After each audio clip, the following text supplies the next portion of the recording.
Get out. Paying bills doesn't make you family.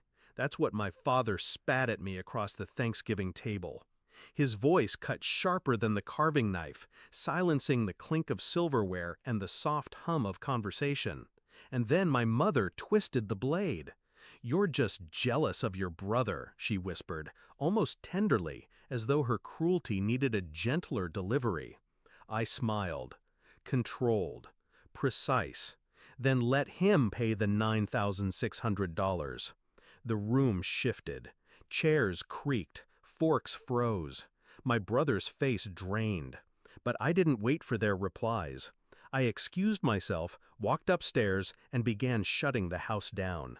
By morning, there would be cops, tears, chaos, and for the first time in years, I would finally breathe. It hadn't always been war. I was 12 when my father first told me, "You're the responsible one." My brother Ethan was the golden boy, charming, careless, adored.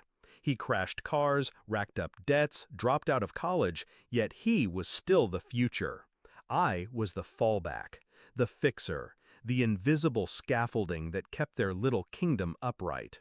When Dad lost his job, who covered the mortgage? Me.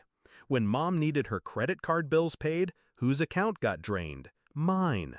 When Ethan blew through money like oxygen, who bailed him out? Always me. They dressed it up as helping the family. But families repay love with love. Mine repaid with silence, then entitlement, then cruelty. And still, I stayed. I paid. I carried them. Until that Thanksgiving. The betrayal wasn't in their words, it was in their laughter.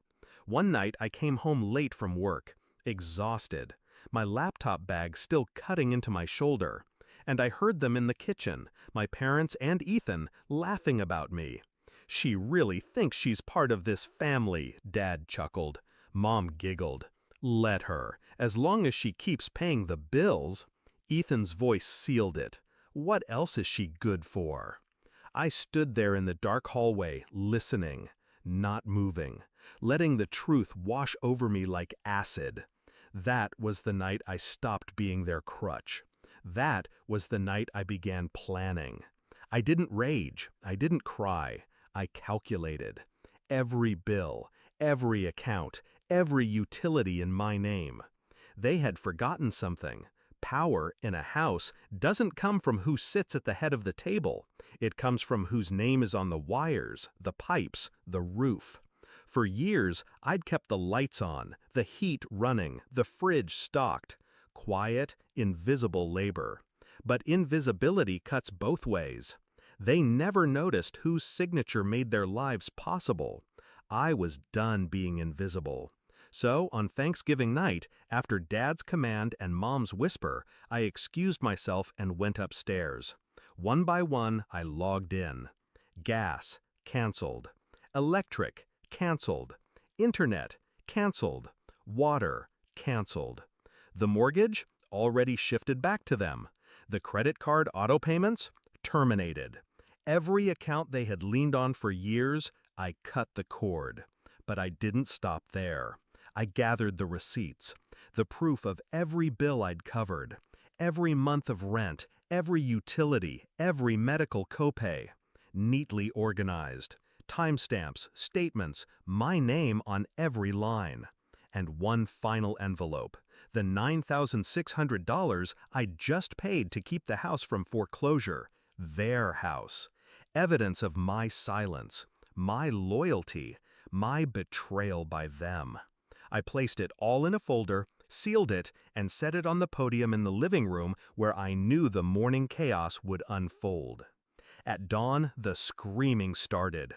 "No heat! Why's the water off? The Wi-Fi isn't working!" Panic spread through the house like fire. My brother cursed, Dad stomped, Mom wrung her hands. That's when the knock came. 2 officers, polite but firm.